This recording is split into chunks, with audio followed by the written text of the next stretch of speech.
Nahao, maman. C'est comment? Je dis que Nahao, je viens, mon frère, j'arrive. C'est comment? Je viens. Merde. Je ne parle pas, parle. Une ancienne vendeuse de piment, une grimpeuse de goyavier, une voleuse de prunes maïs, une ancienne jantra, une brosti. Pardon. Oh, la vie, c'est sûr. J'arrive, c'est comment? Donc, du coup, on va lancer le live. Attends, parce que là, il faut que je... Merde, j'ai un chaud. J'ai mon frère, vraiment, j'ai un chaud. Hein, à cause de vous, mon frère. J'arrive. Donc, du coup, alors, on va lancer le live. J'ai beaucoup à dire ce soir. On dit stop à la violence. On dit stop à ces malfrats, à ces fémans, à ces féwoman. Elles sont trouées. On dit stop à la fémania. On dit non aux abrutis. Ce soir, j'ai beaucoup à dire.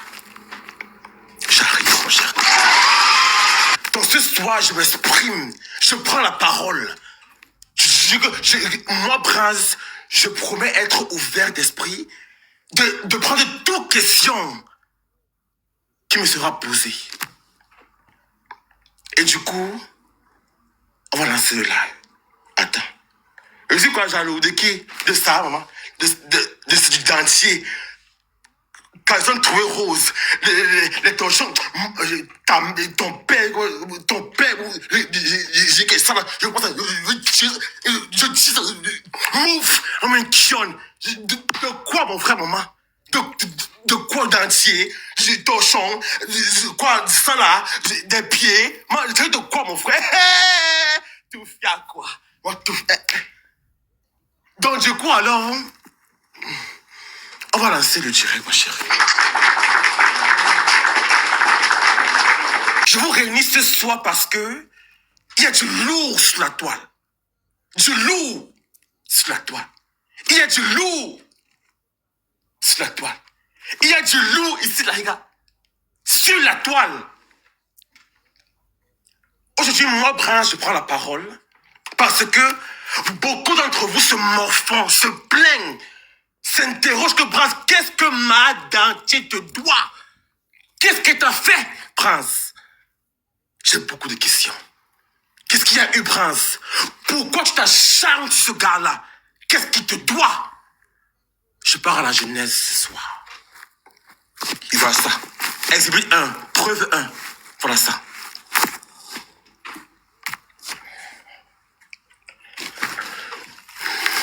Ma dentier était meilleure copine avec ce gars-ci appelé Ngobalep, qui est mon ami à moi. Les deux vivaient ensemble dans une même maison, comprenez très très bien l'histoire. Les deux, si ma dentier qui est là et Ngobalep qui est là, étaient les meilleurs amis. Moi, j'étais mes amis avec le gars-ci qui est Ngobalep. On était très bien amis ensemble. On riait ensemble, on était bien, on s'aidait ensemble. En tout cas, on était les bons amis. Les deux, s'ils vivaient ensemble dans une même maison. Il y a eu des jours que ça allait bien et des jours que c'était très très mal entre eux deux.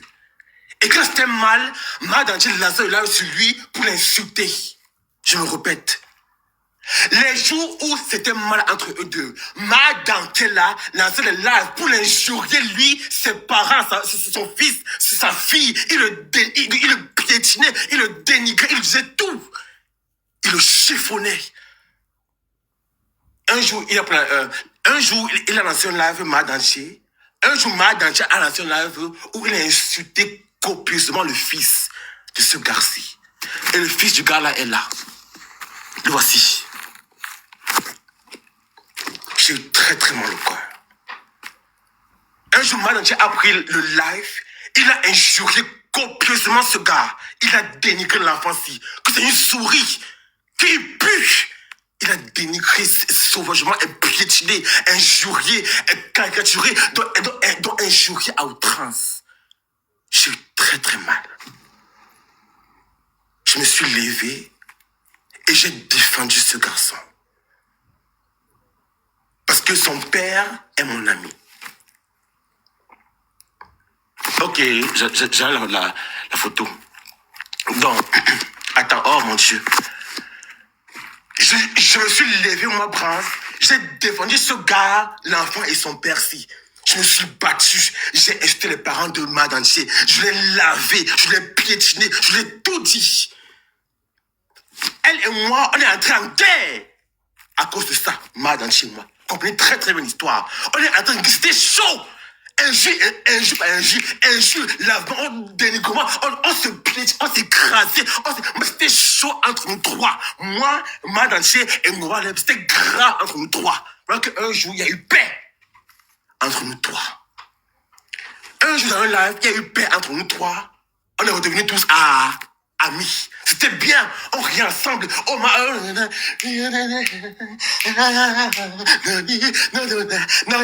l'amitié aham entre moi et Madanché. Mais avant ça, quand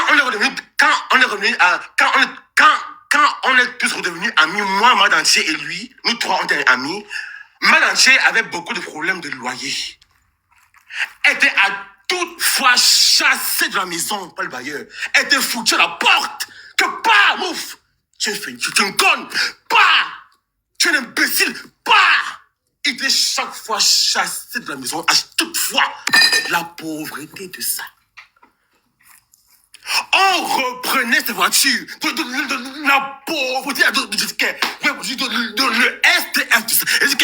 Parce que quand on le chassait dehors, il partait ici là, regarde. Mouf. Quand on chassait Madanché, il partait ici là, dans la voiture. C'est là où il dormait. Quand on chassait Madanché, c'est là où il dormait, regarde, dans la voiture. J'ai eu très très mal. De voir un frère dormir, regarde où il dormait dans la voiture, regarde. Avec le pain, c'est la vie, regarde. Quelle humiliation. Quelle aigreur. Regarde, elle est ride.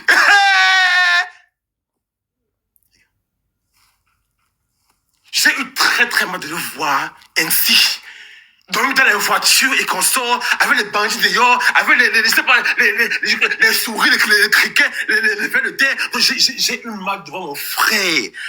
Dans une voiture, donc couché, parce que j'ai eu très mal. J'ai envoyé là-bas $100 à ce gars. Là-bas 200 pour l'aider, pour la nourriture, pour l'hôtel. Donc j'ai beaucoup aidé ce gars. Je l'ai aimé avec un cœur. J'étais sincère avec lui. Je l'ai aidé. Quand ce gars était plus bas que j'étais là, c'est moi qui ai envoyé les $100. Les 50 ici, là. Les 200, c'est moi, Brance. Mon Dieu. Alors qu'un jour, alors, je l'appelle que ma dentier. Non, autant là, on était amis de c'était, je te dis qu'elle est ma. Viens chez moi dans mon live à moi. On fait une interview de ta vie. Elle a dit oui. J'ai dit que mon bras, je te paye $100 pour ça. Elle dit que bon, c'est bien. Oh oui, envoie l'argent. J'ai envoyé $100 pour l'interview. J'ai dit que Brance ne manque jamais. Je parle avec preuve à l'appui. Tout le monde le voit. Brance ne manque jamais. Je parle avec preuve à l'appui. Personne ne peut dire que Brance manque. Non. Je parle avec preuve à l'appui. Elle me dit, Brance, envoie l'argent là, et puis j'envoie les $100 à l'eau pour l'interview. Regarde. Ouais, mon Dieu. Moi, regarde. Regarde. Elle me dit, Brance, j'envoie $100 ce jour-là. C'était un samedi. C'était le décembre 20 2024. C'est récent là, décembre. Voilà la date en haut, décembre 20 2024. $100 qui, en allant à Siken, cash up. Je mens. Mais, ouais, attends, regarde. Je mens, maman. Je mens, maman. Tout est là. Pourquoi? Pour interview, pour interview $100. À qui en allant à Siken? Cash up. Non. Quelle date? décembre 2024. Je mens, mon frère. J'envoie l'argent à ce gars. Et que tu as reçu l'argent là. Est-ce que oui, j'arrive. C'est qui, c'est quoi, je dis, hein? Mon frère. Non, je dis, hein? C'est quoi, c'est obligé. J'ai reçu un appel à un genre, je dis, hein? Dans le gars, dans ce vieux père, ce con, ce finisseur, cet imbécile du monde entier, il prend mon argent, il ne vient pas à l'interview. C'est une escroquerie qu'il m'a fait. Le gars a pris mon argent, il n'est jamais venu à cette... Donc, il m'a escroqué l'argent ce jour-là. Et depuis ce jour, c'est lui et moi, bango. Et je dis ça que je n'ai besoin du soutien de personne d'entre vous. Je suis seul sur ma bataille. Je n'ai besoin du soutien de personne d'entre vous. Je suis seul. Et je me défends très très bien sans vous. On t'aime bien ensemble, on riait bien. Je l'ai aidé avant. Pourquoi m'essoquer l'argent? Pourquoi m'essoquer l'argent, maman? Je l'avais fait quoi? Je l'avais fait quoi de mal? Rien. Je l'aidais chaque fois. 100 $, 50 $. Qu'est-ce que je l'avais fait? Rien. Prends mon argent. Il ne vient pas à... Attends, c'est sérieux là, mon frère. Et on prend, laisse. Je ne laisse pas ces banques. Est-ce que apprêtez-vous pour le live du samedi soir? Samedi, j'amène sa mère ici là. Apprêtez-vous pour samedi